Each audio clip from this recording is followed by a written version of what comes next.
When there's a Wuorinen piece on the program, everybody's surprised, first of all, because they have this preconceived idea of what Charles's music sounds like and what it must be like. And it also seems to make all the music around it better because it so clearly comes out of a long musical tradition. He was not trying to do something completely different from everything that came before. The reason that I continued to analyze his music was because I never understood it, and he never revealed anything to me. And one of the things that was amazing about getting to know Charles over many, many years is how warm he was as a person compared to what the fierce reputation was that he possessed. It was really wonderful to see the evolution of him as a composer, person, friend, in terms of my own life over those many, many years.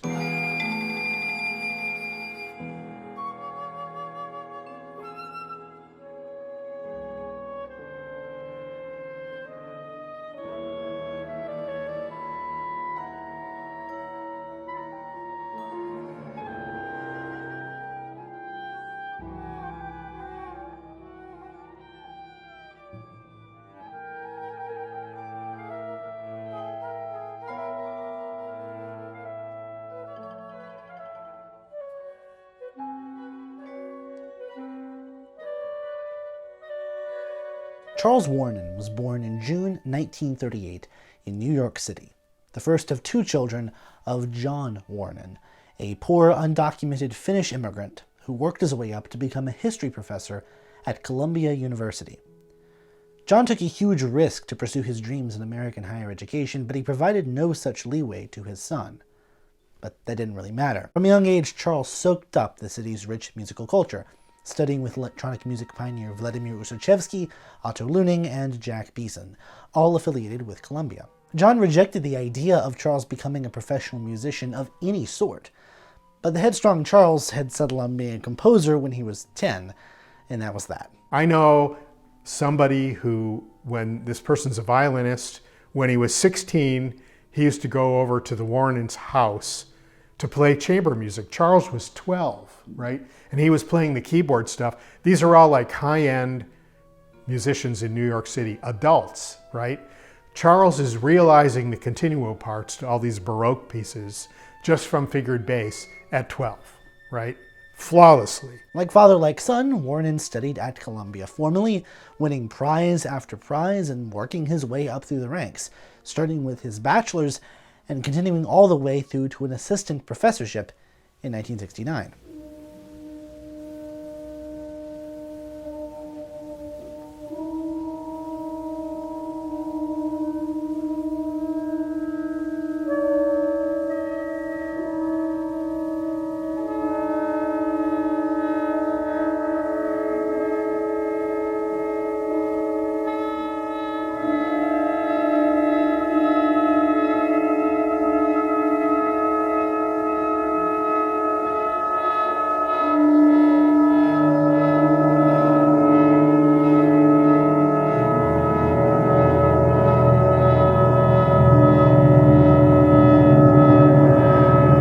This was still in the era when serialism dominated the American academic scene. This was the technique of organizing musical materials into exhaustive series as the prime component of musical grammar. It was so in vogue that, as the story goes, students entering conservatories of a certain era would be told that if they were lucky, if they were good, maybe they could one day write a major third, a consonant interval with tonal implications. That sentiment was only partially in jest. Serialism as a technique was just another tool in a composer's toolbox, but serialism as an ideology, as a philosophy how music ought to be, that often came across as detached and elitist. Pitch relationships using serial techniques were essential to him, but the question to him was immaterial. The only composers he felt worth taking seriously were the ones that understood the ramifications of serial technique and its theoretical underpinnings. The problem with the term was that serialism had too much baggage. It meant too many different things for him to say affirmatively that he was a practitioner. And there I think he had a point about its usage among certain music critics. If they were going to define serial music as goes bleep bloop, he said, or just wasn't in a key, then They weren't on the same page. They couldn't meaningfully use the term because they were using it in different ways. But even when asked more directly by people who did know the truth about serialism, Wuorinen continued to hide behind ambiguity. The term has to be defined, he said, and no one ever bothers to do it.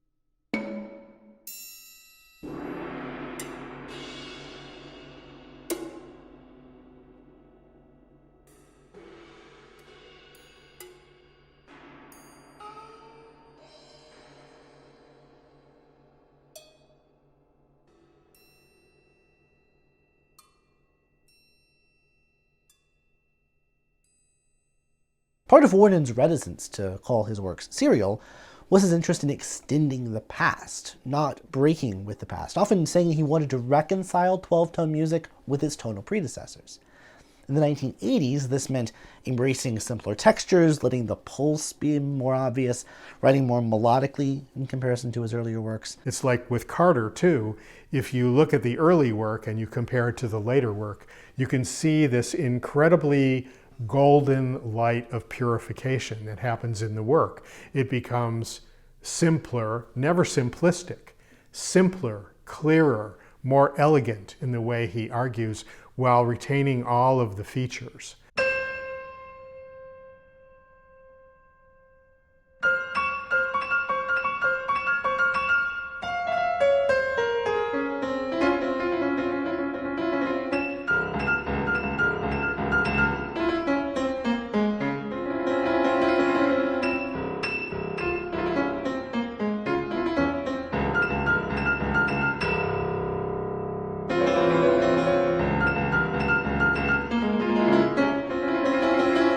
Charles was very concerned with how to make sure everything was acoustically correct. The voicing of a chord was something that was of great concern to him.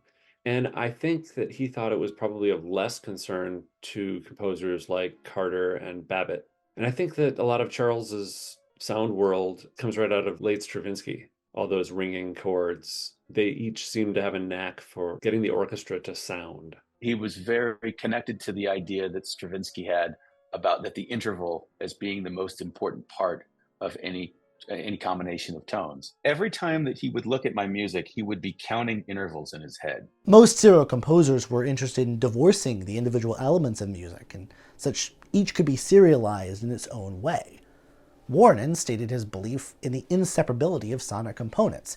Timbre, for instance, was more than just what instruments were playing the notes. It depended on the chord itself and how the chord was voiced. Not only do I think this approach is correct and practical, I think it goes a long way towards explaining the Wuorinen sound.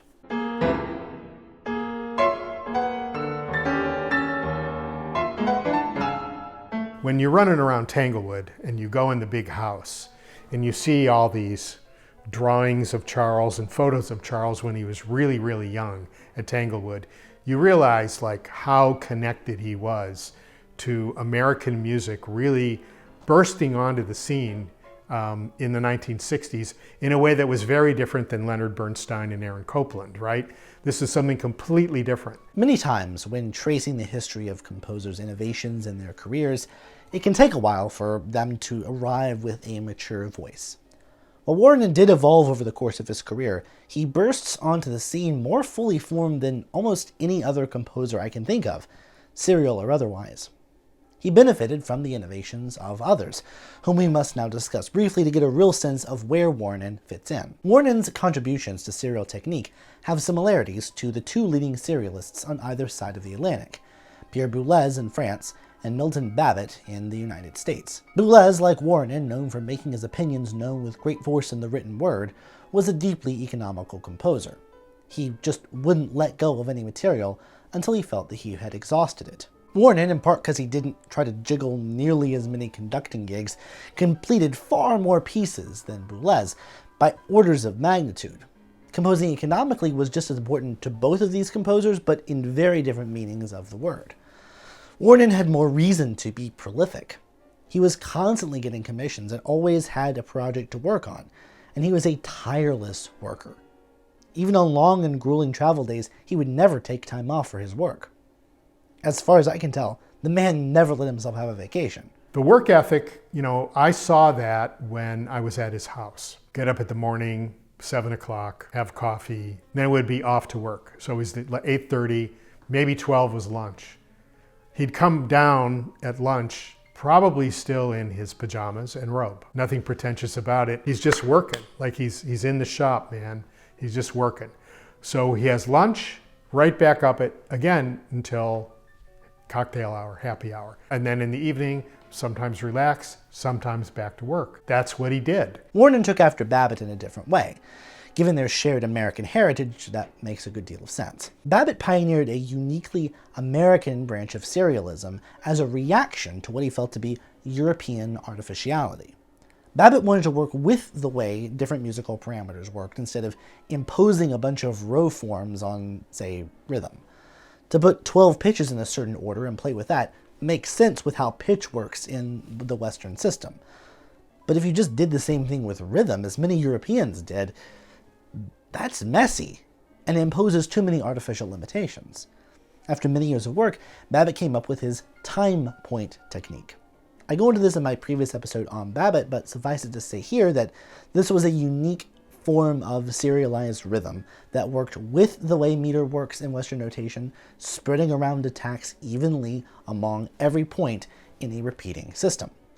Babbitt used this only locally because the time point technique allowed a conversion of pitch rows into time points.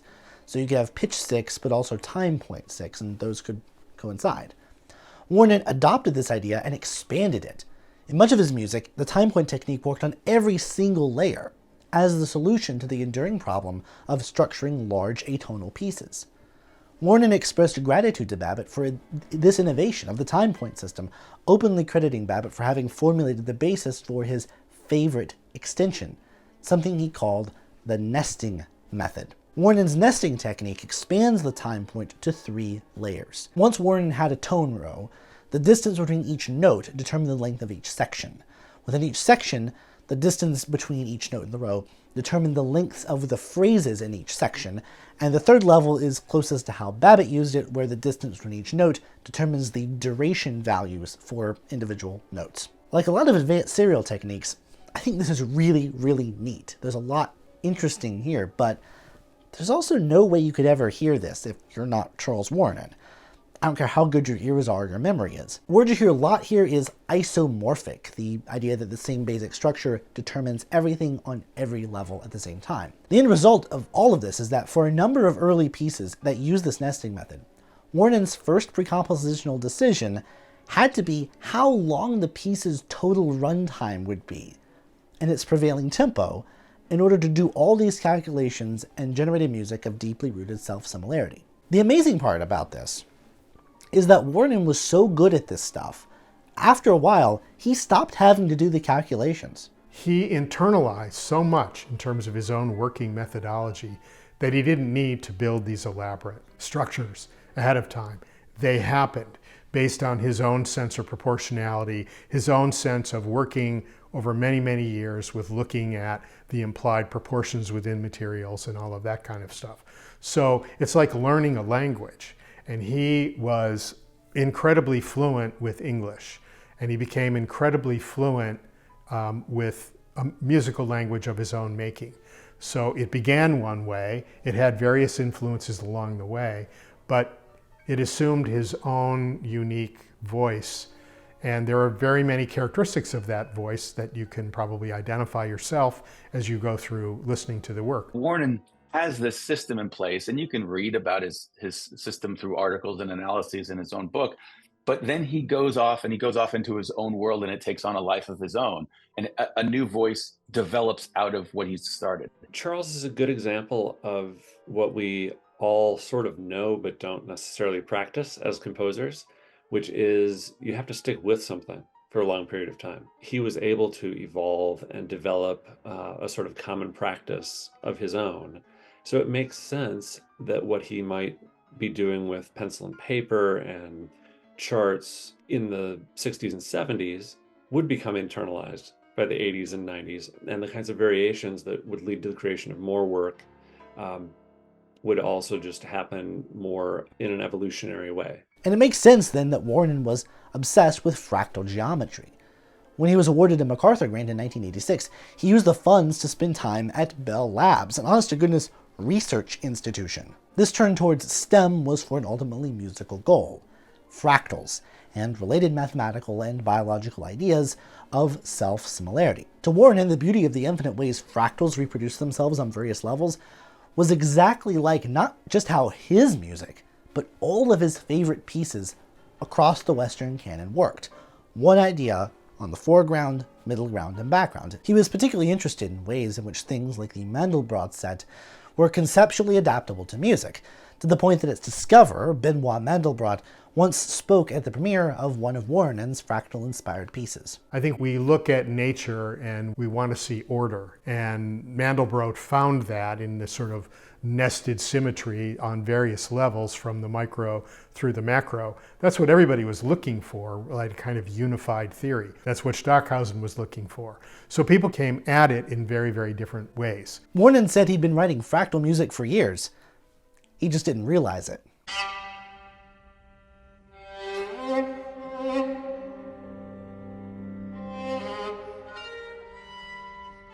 Wuorinen's compositional work, prolific as it was met with a vigorous interest in performing. He sang countertenor for years and continued to appear as a pianist and a conductor with major ensembles, including his own group for contemporary music, which he founded alongside Harvey Solberger when they were both grad students in Otto Looning's comp seminar. It was the first university-based, composer-led contemporary music ensemble in the country, and Wuorinen was its expert pianist. Charles is a really great pianist. I mean, really, when people don't know, because he didn't play all the time.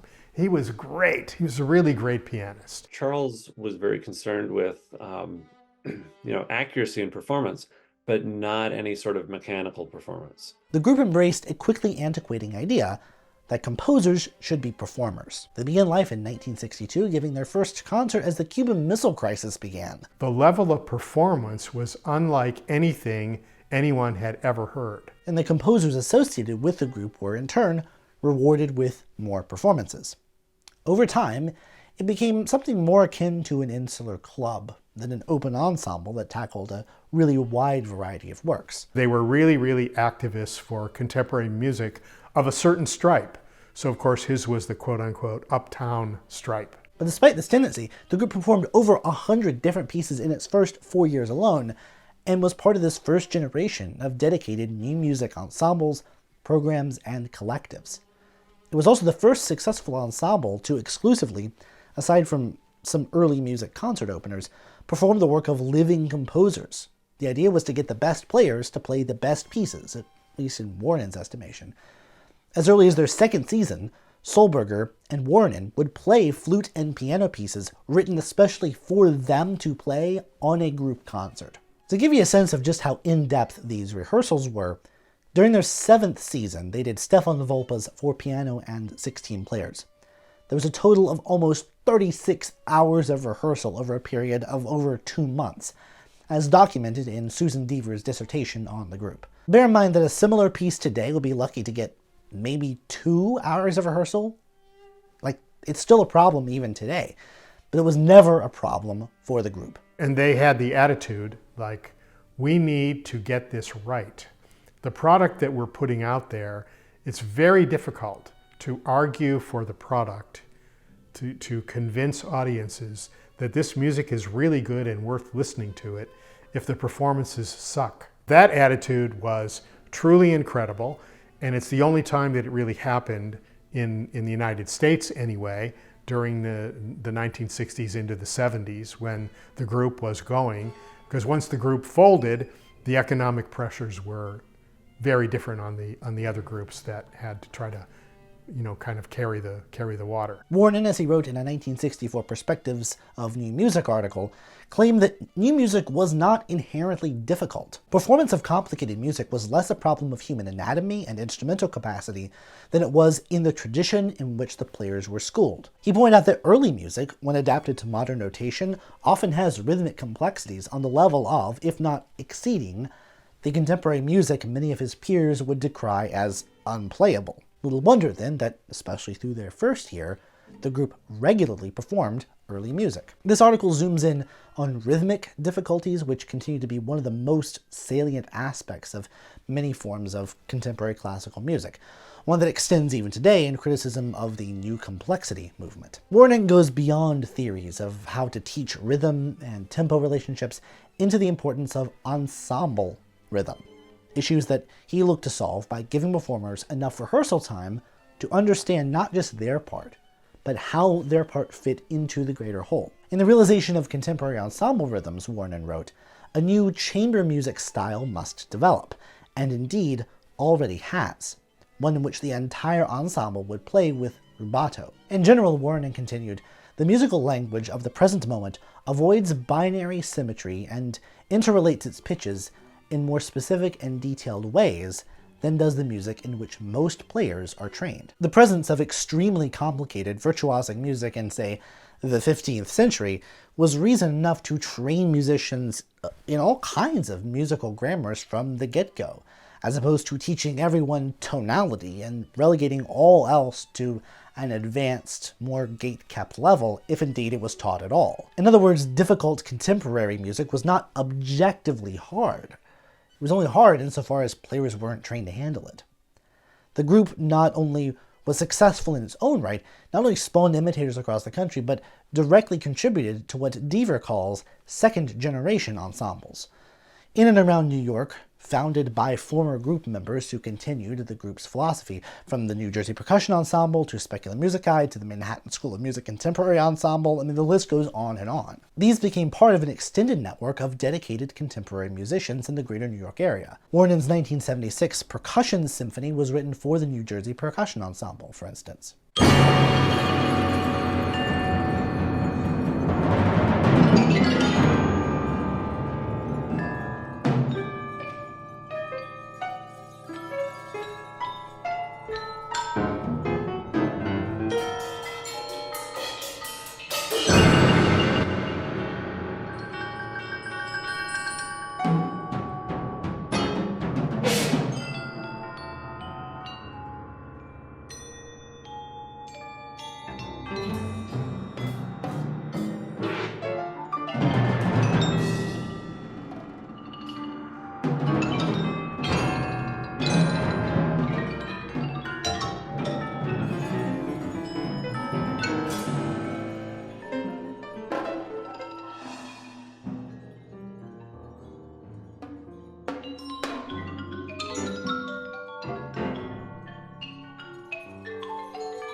Wuorinen would claim that his old teachers Ussachevsky and Luning had made a negligible impact on his music.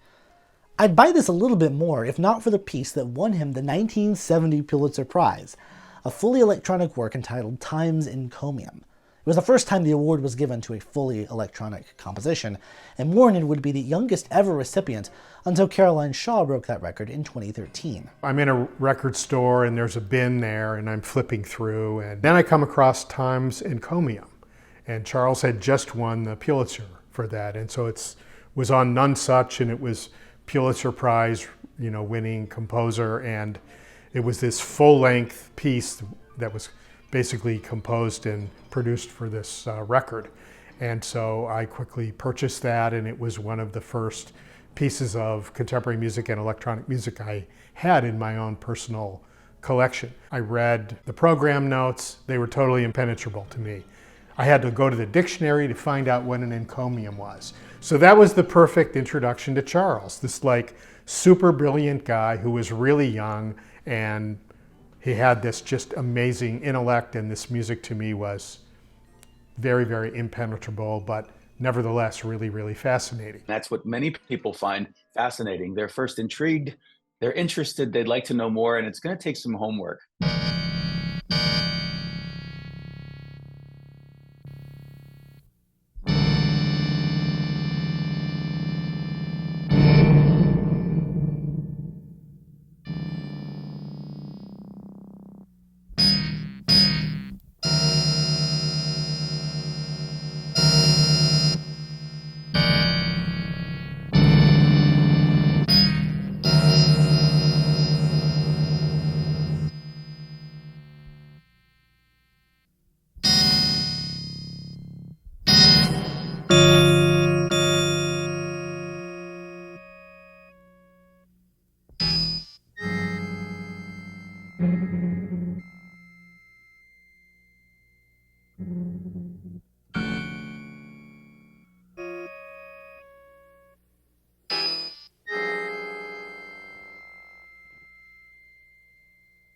Given that the Pulitzers are administered by Columbia University, not many people know that, this was sort of the high water mark at the institution, one that soured almost immediately thereafter.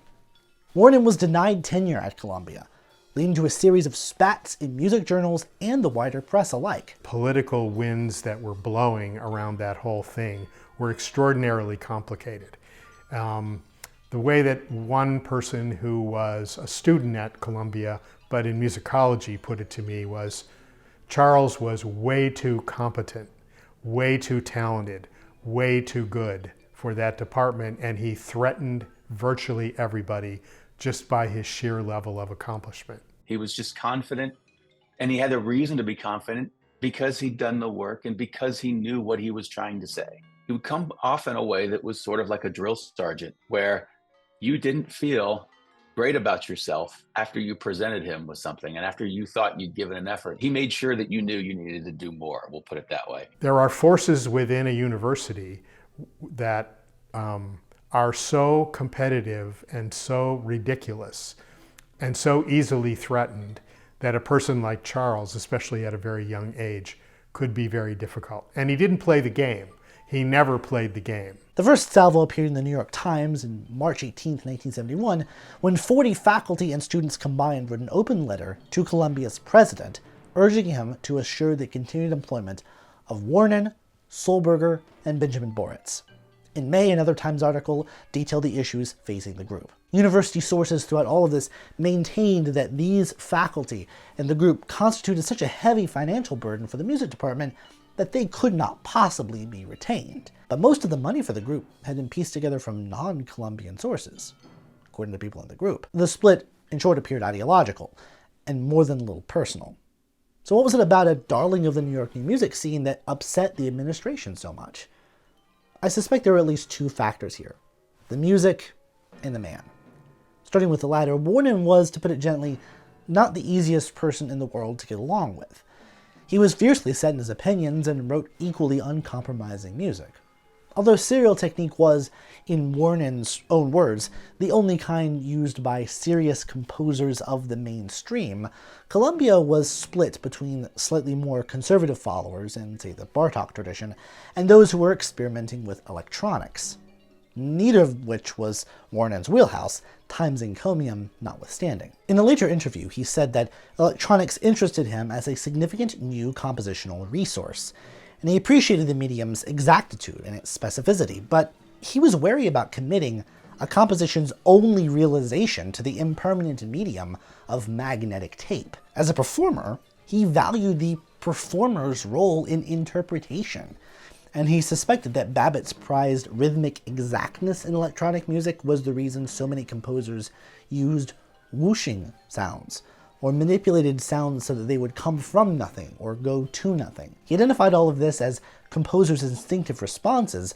to dealing with a medium where differences in time and interpretation, for the first time in music history, did not exist. His interest in doing times encomium electronically was to go beyond what could be performed, and in so doing proving to himself that the limits of human performance were the same as the limits of human perception. When notes go by 3 times as fast as any human performer can play, they're smeared in our perception beyond individual attacks. So I asked him when we were having dinner one time, so what happened? You were always doing all this stuff with electronics and you decided not to do it. And I'm asking you because I've invested a lot of energy myself in doing all these pieces with electronics.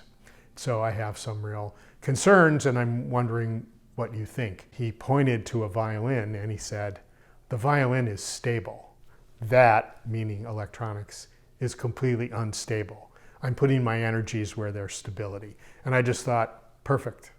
Totally, completely understandable. Columbia had partnered with Princeton to bring a hulking synthesizer, the RCA Mark II, to a combined electronic music center on which times encomium had been programmed. The investment in making pieces with electronics in those days was truly unbelievable. You would literally cook all night a file so that you might get 10 seconds worth of sound. If you made one error, you didn't get an error message. If you made an error of any kind in your syntax or anything like that, you'd go back in the morning, you had nothing. So you had to do the whole thing over again the next night. So it was unbelievably tedious, which is why I quit working with computers in those days, because it was like, this is absolutely ludicrous. I suspect that if Wuorinen's music wasn't trending in this arch serial, largely not electronic direction, or if he simply wasn't as polemic about his beliefs about what made for serious music, he might very well have gotten that tenure. Wuorinen didn't seem impressed or fazed by being awarded the Pulitzer, and even put down the RCA Mark II on which times encomium was realized, saying he thought it was pathetic that so many people were impressed by it. Statements like these show why he may have been denied tenure. And when he was, he took to the press. He had some kind words for Department Chair Jack Beeson, but he otherwise lit into a culture that he found unsupportive of great individual achievements. The ruling circles of the music department are musicological, Wuorinen wrote. Perhaps by concentrating so much on the past, they've developed a hostility to the present and to those who advocated in music. Perhaps also by allowing their own active practice of the art to atrophy into scholarly sedentariness, they have likewise come to fear those who compose and perform. What once flourished in official indifference is now withering in official indifference. By his calculations, 1/5 of the department had voted to oust him, while 1/3 had come to his defense. Just imagine what he could have done there in New York with the resources of Columbia behind him. Not that he needed it, look what he did without it. Like Babbitt, who had found in academia a last bastion of culture, impervious to the demands of the commercial market, the Group for Contemporary Music had found a home at Columbia. Academia, many composers thought, would be the refuge of difficult music, of composers as research specialists. So Columbia's turn on Wuorinen, by extension their turn on the group, must have felt especially like a betrayal. Columbia came back with a statement blasting Wuorinen for arrogance, ruthlessness, and contempt for anything outside his bailiwick, a sentiment brought to the Times by the just-retired Paul Henry Lang. Lang pointed out that in contrast to Wuorinen's claims, Columbia was fine not only with his music, but directly funded his own Group for Contemporary Music. It was not as a composer, but precisely as a colleague that he failed at Columbia, Lang wrote. The New York Times to me is always what Charles called it, which is the New York Slimes. Wuorinen was deeply hurt, but he overshoots his mark in his op-eds, spinning his tenure denial as a gloomy bellwether, the first salvo in Columbia's decision to do away with all the arts on campus permanently. Given what we've seen in more recent years at other schools, perhaps Wuorinen was far more prescient than even he could have ever possibly known. But he wasn't right at the time. The arts continued at Columbia well after his departure and continue on to this day. Sensing potential for a major coup, the Manhattan School of Music, which had just moved its campus north near Columbia a few years prior, snapped him up, more than happy to have an eminent contemporary composer on the faculty, and perhaps with more than a touch of the idea that all press is good press. Wuorinen would bounce around several institutions throughout his career. Like a lot of working composers, he probably didn't have to have an academic job in order to have anything other than baseline financial security, given the fluctuations and commissions and such. Unlike many serialists, though, where he was teaching at any given moment isn't actually all that important to the story. He didn't need institutions to survive, so it allowed him to walk away whenever the administrators were giving him more trouble than it was worth. He was teaching at Rutgers for a lot of years, and he was the composition program there. They didn't have anything else. They were leaving him alone. He had a place carved out. He did what he did, taught 1 day a week, went in there, taught his few students and maybe a class once in a while. So a new dean came in, and the new dean came in with the idea of, well, I'm going to bust the chops of these people who are the senior people around here. The reason they do that mostly is they want to establish authority. Secondly, they want only their own people. Anyway, the new dean calls Charles in before a semester and says, well, this is what you're teaching next fall. And Charles said, well, I've tried to do that many, many times and it doesn't work. The dean said, nevertheless, that's what you're teaching. And he said, I just told you it doesn't work. I'm not going to do that. And so the dean says to him, so are you telling me that you're going to resign? And with that, Charles was out. You had to be a kind of moron to think you're going to push Charles Wuorinen around. And he didn't need the job. He was doing them a huge favor. And so the Rutgers composition program went, that was it. Just crashed and burned. Charles would have told you that he didn't like teaching composition. I'm not sure that's true, but he certainly saw himself as a composer, and that's what he did. And the lessons were something almost, with a smile, to be tolerated. He was a really good teacher, surprisingly good, caring, concerned teacher from what people think about on the outside. I always found it interesting that in composition lessons, he didn't really reference many composers. It was really only Babbitt, Stravinsky, and Schoenberg, and that's it. I never heard him utter another composer. The first thing I wanted to do with Charles was start a piece from scratch, because I knew he was interested in form. And so I wanted to start from the very beginning. And I think I put designs on something like a 1-minute piano piece. I had done all sorts of time point calculations and row manipulations and things like that, and brought it in. And I expected that we'd spend our time talking about those mechanical things. But it was completely the opposite. He grabbed the page and put it up on the piano and started playing through it. And he started talking about, let's move this F over here and see what happens. Let's move this A flat down an octave. What he was trying to show was how to turn it into music that went in some sort of a direction or other, as opposed to this statistical mess that I had come up with. Was like composition boot camp. If you didn't come into your lesson with a deep understanding of what it is you are doing, watch out, because he will find you and he will go right after it. I worked like mad to prepare for every lesson.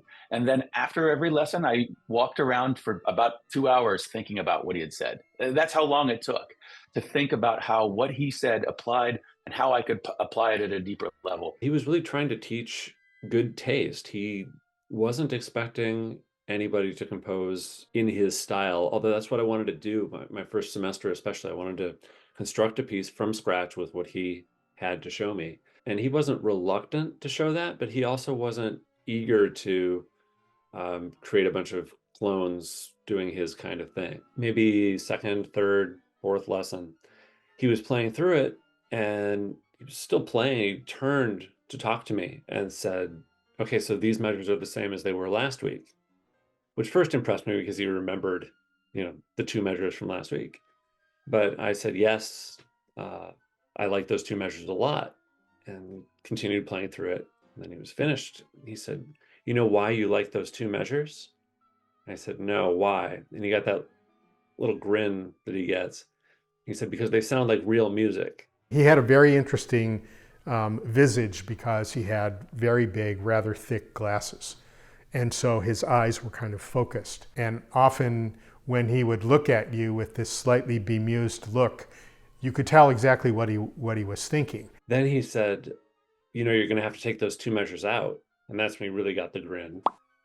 And I said, I'm going to have to take them out. And he said, yes, you're going to have to take them out because they're completely inconsistent with the rest of it. So either you have to take out these 2 good measures or you have to make the remaining measures sound just as good as these other 2.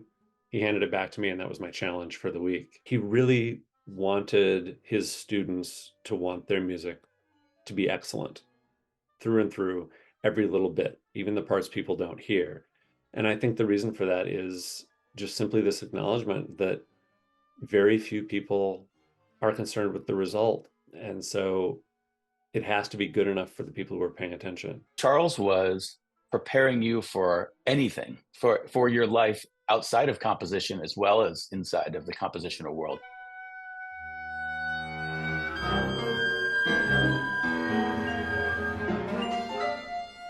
In 1980, I believe. I was in San Diego, and I was participating in a seminar that was being taught by a guy named Will Ogden. Charles had just written the book, Simple Composition. He led the class trying to work through some exercises in this book. I found the book really, really interesting. It certainly wasn't simple, but that's typical Charles too. Even the title of the book is like, okay. But there was a huge controversy because in the forward to the book and then in the valedictory at the end, I remember a phrase something like, the pablum of self-expression. And this caused a huge outrage in the seminar that I was in because he was daring to question whether 22 or 23-year-old composers ought to be able to just do whatever they felt like it and not learn a craft. And his book was to basically say, you ought to learn about how to make structures, right? Charles did tell me, and I'm sure he's said the same thing to others, that it is necessary that there is some sort of a background system, some sort of a structure. It doesn't necessarily matter what that is. It needs to be there, but that isn't the music itself. Whatever kind of structure is there to keep things together, that gives the composer something to react to. If you choose things that do have some sort of fundamental connection between one another, that gives you some sort of a background coherence. Other things can go totally wrong, but as long as you've got that in the background, at least there's that to start with. Once I referenced in a lesson, I referenced something that he said in Simple Composition. He started answering the question about something specific to my music, and then he said, I'm not here to give you any prescribed method of composition. He didn't want to work from his textbook, and he didn't even want to reference it. Whenever I do any research into serial composers, while I find the techniques interesting enough, I'm most interested in the underlying philosophy. Its roots in Schoenberg were both revolutionary, upending the tonal order, providing a new form of musical grammar, and conservative, attempting to assure the prominence of German music in the European pecking order for a century. This dualism persisted as subsequent generations of composers took serial techniques forward, layer by layer. Nowhere in the canon do I find this dualism more prominent than in Charles Wuorinen, whose conservatism may strike his listeners as wildly uncharacteristic. Unlike almost every other post-war serialist, who looked to Schoenberg's pupil Anton Webern as their martyred guiding light, Wuorinen took more after Schoenberg's sensibilities. To him, Webern was a good composer, but not nearly as important as folks like Boulez or Stockhausen made him out to be. Wuorinen viewed serialism through the conservative lens, not as a revolution, but as a logical evolutionary step. Wuorinen understood his place in the historical progression and how he had built off of the serial composers who came before. He denied the common notion that Stravinsky's Rite of Spring and Schoenberg's Pierrot Lunaire represented a rupture in history. There was no early 20th century year zero of music to Wuorinen. He viewed the disintegration of the tonal system not as an event, but as a century-long process. Regardless of the grammar employed, music was a narrative art. It was this story-driven as opposed to circular conception of time, art, and the universe itself that he identified as a hallmark of Western thought, and one that was worth fighting to preserve. To Wuorinen, the 12-tone system was not only the rightful successor to the tonal system, it encompassed any composer whose work was systematized, rigorous, and atonal, even if they weren't strictly 12-tone, composers like Elliott Carter. And he saw no contradiction, as many European serialists did, of using hierarchical pitch relationships to complement the order-based system of serialism. If one flowed out of the other, and there was no strong break between them, then one could use pitch centers in serial music while still being faithful to your times. and in inheriting and taking forward a long and unbroken tradition. Alan Feinberg, in his article on Wuorinen's Third Piano Sonata, noted that composers like Wuorinen have found that the tonal system can be viewed as a subset of the 12-tone system.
Ultimately, for Feinberg, the negotiation between traditions allows Wuorinen to write a thoroughly serial piece that is still very clearly in sonata form. Thus, as Wuorinen often said, the term serialism had no meaning.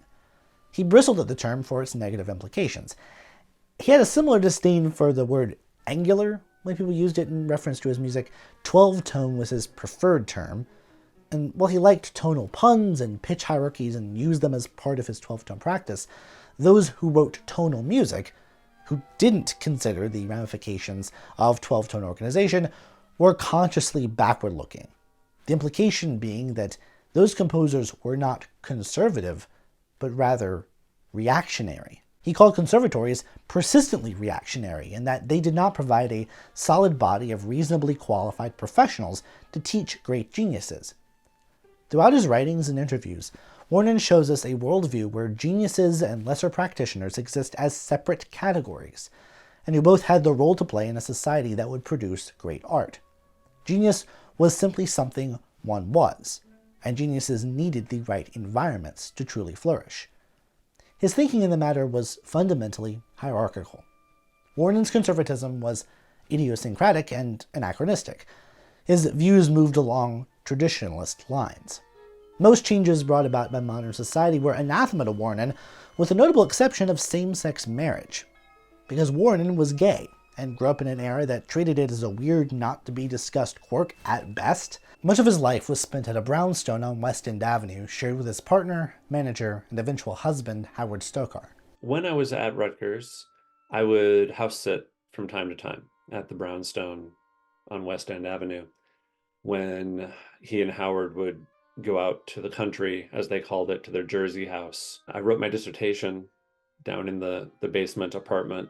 It must have been a winter break, and I just built myself a little artist residency, ate a lot of Indian food, played with the cats, and wrote my paper. Not a bad little house. But other than societal attitudes towards sexual orientation, Wuorinen decried much about modernity, from political correctness to the state of culture. Questions of how much a composer's personal life affects them musically are often more about degree than if, and for Wuorinen it's easy to pick and choose examples, but is it not reductive to say that his interest in doing a Brokeback Mountain opera was due entirely to his sexuality? I don't buy that. Wuorinen was interested in a wide variety of subjects, from the aforementioned fractal geometry to ancient Egypt. He, as Walt Whitman would put it, contained multitudes. Don't we all? Here's my rules. Break them and you're fired. 2 camps, the main camp, where the forest service says, keep the fire spot, herder in the high camp with the sheep. Watch out for coyotes, watch watch out for forest service every night. No fire up there. Kill every coyote, kill every mountain lion, kill every fox, kill every eagle, kill everything that kills a sheep. No whiskey, no women, no fights, no going to town, no butchering sheep. Got it? Yeah, got it, Mr. Agwai. A to Z. Speak up! Yeah, got it. Come back here at 1 o'clock. You go to the mountain.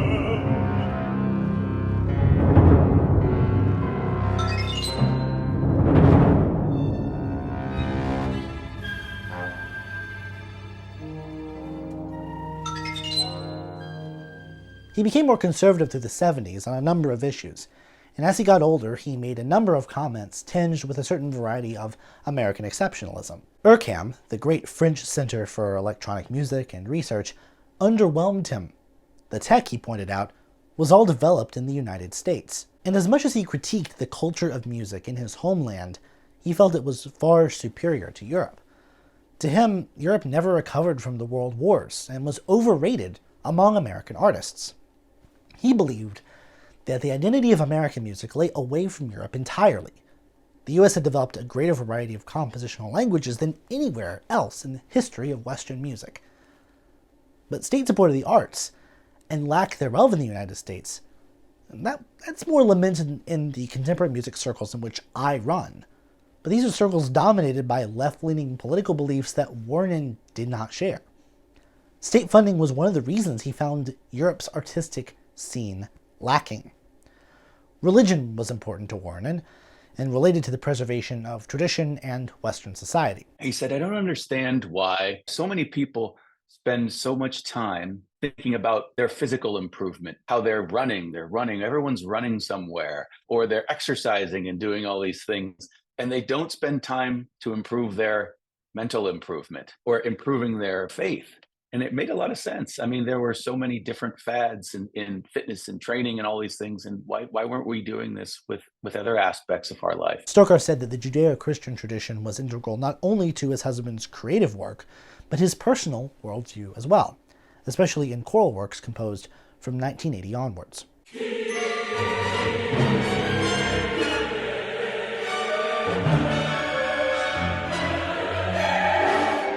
1985, I come to Buffalo. I'm here with Morty. Morty gets sick in 1986, 87. I had a discussion with him. I just basically said, so if I get the chance, who should I replace you with? And he gave me two names, and one of them was Charles, and the other was Brian Fernyhough. Charles made such a great impression that I was able to continue to engage him one semester a year for like 3 years. So he would fly up from New York one day a week, stay overnight, and this is when we really got much closer because every Tuesday or Wednesday night we had dinner in the Marriott where he was staying because he just wanted to come downstairs. We'd eat, have a few drinks, or in his case, many drinks. I could never keep up. And then he'd head back up and get back to work.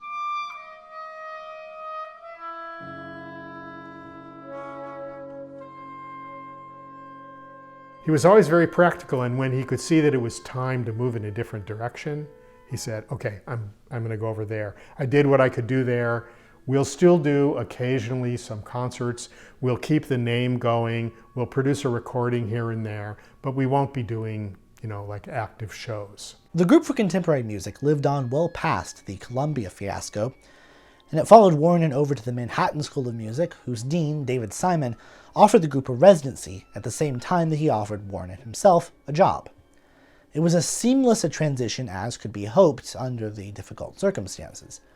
They dropped a lot of the early music, and now they listed a suggested contribution on their programs. Their loyalty to other Columbia-affiliated composers and the Columbia-Princeton Electronic Music Center remained, because their desire to play the best music overrode any lingering hard feelings. He never indicated any bitterness about it other than to just shake his head and kind of laugh sardonically about it. And there at MSM it remained until the mid-1980s, when Nicholas Rousakis, their longtime executive director, resigned, and Wuorinen and Solberger spent increasing time outside of New York. The New Music Consort, another one of these second-generation ensembles that had spun off from the group, succeeded the group itself as MSM's ensemble in residence.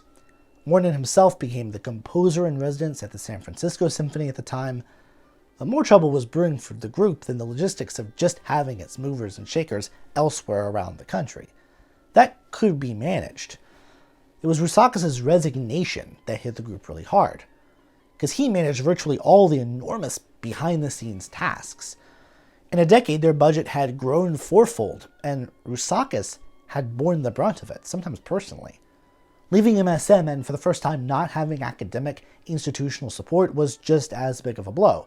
They hadn't had to spend money before on spaces or instrument rentals. Solberger heard the death knell for the group. Such ensembles then and now rely on grant money to balance their budget. As of the 1972-73 season, the New York State Council on the Arts had provided just under half of the group's total operating budget. And it wasn't just them who found the group's programming insular. Tom Johnson, in a 1978 review in The Village Voice, noted that the group's programming reflected the special interest of directors Charles Wuorinen and Harvey Solberger and offering little to a more general audience. After losing the MSM residency, the council cut their funding almost in half over a period of 2 years. Wuorinen, along with fellow group board members Francis Thorne and Michael Leavitt, who had taken over Rousakis' administrative duties, met with the Arts Council, who heavily implied that they had cut the group's funding due to a lack of representation of black and female composers. In the early 1970s, the group had brought in outside ensembles to play Ghanaian, Carnatic, and Javanese musics, but that wasn't what the Council on the Arts wanted in Wuorinin's telling, nor would they be forthcoming with a strict written policy. As far as I understand this, there is no paper trail. There was just the word of the Council to the representatives of the group in this one meeting. We have their word for this. Wuorinen stood firmly against this, and the board unanimously agreed. It was a real eye-opener for me, and I've refused to be on grant panels ever since then, and I have very, very rarely agreed to allow my work to be used to apply for grants, because I saw on the inside some of the stuff that was starting to happen. Despite the consequences, they valued artistic independence. No one was going to tell them what to do, especially if it involved sacrificing the primacy of musical quality in their programming calculations. But money was tight, so the number of concerts per year dwindled. The group ran a deficit, which Leavitt in part absorbed personally. Leavitt was also Wuorinin's manager for a time, and Wuorinen did back a number of major orchestral commissions. While he was managed by Leavitt, he eventually fired him after 6 years in favor of Howard Stokar. And he was the only reason the group continued in any form at all, in the form of a recording ensemble. Wuorinen was more than willing to just disband the group altogether instead of kowtowing to some outside group's conditions. While yes, the whole board agreed with Wuorinin's position, I think these events do tell us something about Wuorinin's underlying politics. He lamented any form of politicization and felt as though changing their standards would not only compromise their musical quality only approach, it would politicize something he felt to be outside the realm of politics. Although, whether you perceive something as outside politics is kind of a political statement in and of itself, so you really can't avoid this kind of stuff. To many, judgment on musical quality raised an important question. Who was doing that judging? By extension, was there a bias there? Despite the sums forked over by state-run programs to support the group, Wuorinen rejected the idea that government should support the arts at all. The group took the money, it seemed, out of necessity. He felt that doing so dried up private giving and made artists just one other special interest group, jockeying for position and funding in a zero-sum world. Rejecting affirmative action, as he characterized the Arts Council's request, was thus the only option for someone to believe what he did and remain at least somewhat ideologically consistent. This also came on the tail end of a decrease in grant money just across the board, leaving more organizations vying for an ever smaller pot, debasing themselves in Wuorinin's mind. Wuorinen did not dissolve the organization, which still existed on paper and would later stumble into a second existence as a recording rather than performing ensemble, but its heyday in New York was over. Wuorinen didn't just want the government out of the arts, thinking that it was anathema to the development and promulgation of true culture. He wanted the government out of a lot of things, up to and including the entire public school system. He felt it would do a lot better as a nationwide competition between private schools with an independent certification board and vouchers available for low-income students. Broadly similar to the policies championed by former Secretary of Education Betsy DeVos. But what did Wuorinen mean by culture? This is itself another rabbit hole.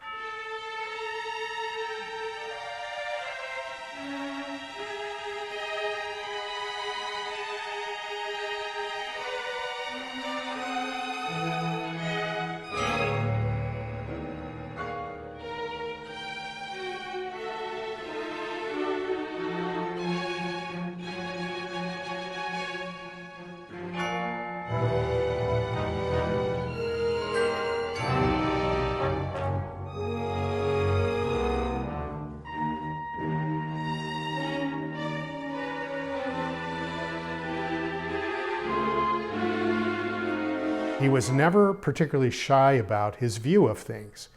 And I remember one time he was talking about certain composers who he certainly found their aesthetic to be ridiculous, basically. One of those composers was Cage. He could not bring himself to agree in any way with what Cage was up to. And so he said some things that were rather disparaging about Cage's, you could call them non-choices, in terms of his compositional decision-making. And so he talked about those in his own particular inimitable way. And there was a composer from Germany who was also a great guy named Walter Zimmermann. He was absolutely shocked hearing an American composer of significant reputation trashing Cage. And he said something like, well, we completely respect Cage. And Wuorinen said, I know you do. I know you do. That's the problem. This is the kind of stuff that would happen quite often when he would give lectures. I came in and I said, okay, I got this piece here. And see these notes, they're lined up in a way where I've got, you can choose the clef. And I had all of this intricate scheme, and I had transcribed, if it were this clef, what it would be, and if it were this clef, what it would be. And I handed it to him and he said, okay, so you're going to put the performer's name on as the composer as well. And I said, well, no, it's interpretive. It's up to them to decide. And you could tell he was just not into it at all. It was a thesis when he spoke. Each paragraph was like a hammer, and then at the end you get to the conclusion. And it was done just... The ability to capture exactly what you want to say is a very powerful thing. And music is communication, and he translated that over to the way he spoke to you. His command of thought and linguistics was echoed in the same way that he wrote music. He helped me set the text of the book of Revelation. And I had this idea where I was going to use like gematria, and I was going to use certain key words from the text. The way that they were spelled summed up to a number, and then that number then informed the pitch content. And he came in and he looked at it and I started telling him what I was doing, and I was prepared. And he said, okay, this looks less problematic than some of the things you've showed me recently. So that was an example. Charles Wuorinen said that his music would not be widely known until the music of Schoenberg and Alban Berg were as widely known as the music of Brahms. He didn't seem optimistic about that happening anytime soon. I don't think we should confuse art with entertainment, Wuorinen said when the group for contemporary music turned 25. Entertainment requires nothing from a listener, but art requires a great deal. He spoke all the time about the difference between art and entertainment. So I think his definition of high culture was simply any sort of art that requires something of the listener or the viewer or the reader. And I think it's as simple as that, as opposed to something that can, where the audience can sit back and let it wash over them.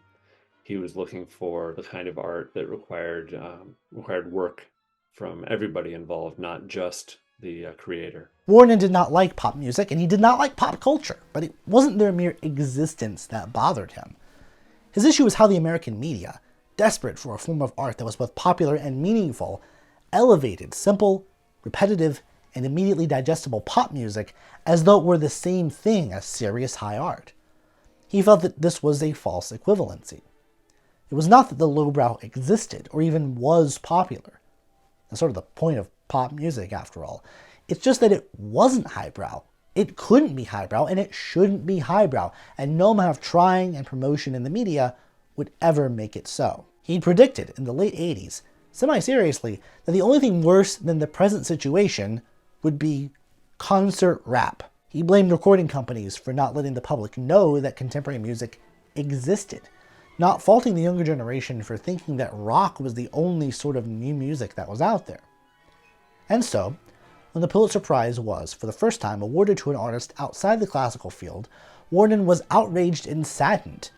It must have felt to him like the culmination of this pop cultural encroachment. It was, in his words, the final disappearance of any societal interest in high culture. Unfortunately, the fact that the artist who won was Kendrick Lamar for his hip-hop album Damn made Wuorinen's comments come across as far more racist than he ever intended. Institutions of culture, especially those affiliated with his alma mater, were supposed to be the gatekeepers of preventing the intrusion of popular music into more artistic, serious domains. Not to excuse what he said about Kendrick necessarily, just more to explain why he thought that beyond its unfortunate racially charged implications. Wuorinen also didn't much like Lincoln Center. He called it Lincoln Shopping Center because he saw in this the symptom of the urge to centralize everything, to package things neatly so that they were marketable. He wanted the arts to be accessible to as many people as possible. But halls with so many seats and arts institutions aggressively selling art to the public in order to fill those seats to make money wasn't his idea of how to do this. It was a shopping center in the sense that it represented commercialization.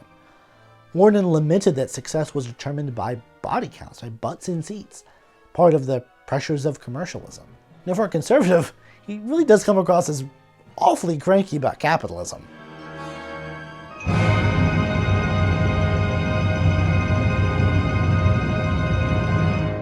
I don't know anybody like him. I don't use this word very often. I use it very lightly. He was an absolute genius. Even the people that I admire who are incredibly smart, incredibly talented, very, very successful. Nobody that I know in the field is a genius like Charles. So maybe you only get to know a few of those in your life. Charles Wuorinen died in March 2020, leaving behind Howard Stokar and a generation of students. When he died, it really shocked me in a way that I was totally unprepared for. Something very strange happened to me that I can't actually explain, but I felt somehow completely alone. There was something about Charles and the way he went about his professional life, which was unlike anybody else that I knew. When he passed away, it was like an entire epoch for me passed away with it. For me, it was a real changing of the guard. I have to say, I haven't ever really recovered from it. It really made me question why I wanted to go on in a certain way, with the world being emptied out of people that I felt like I was connected to. It felt lonely in a very, very strange way. One of the situations with Charles is that he wrote so much music. You can find a Wuorinen piece you've never heard before, put it on and say, wow, everybody should know this piece. It's just such a consistent and consistently produced body of work. What's interesting is that there aren't a lot of repertoire pieces. Everybody will talk about different pieces. It isn't like Carter where we have the double concerto and the second and third string quartet. Nobody knows exactly where to go for the Wuorinen. We won't know maybe for decades how Wuorinen truly fits into the grand scheme of American music, and the changing landscape of personal and political identities with which his life and career begrudgingly intersected. He was full of outward paradoxes, having outlived his heyday. The man who was once a standard bearer in the age of serial prominence in the American Academy slowly but surely evolved into a throwback to a bygone era. The rise of the pluralism he despised unseated him, and his fractalization of serial technique was not taken up by the next generation.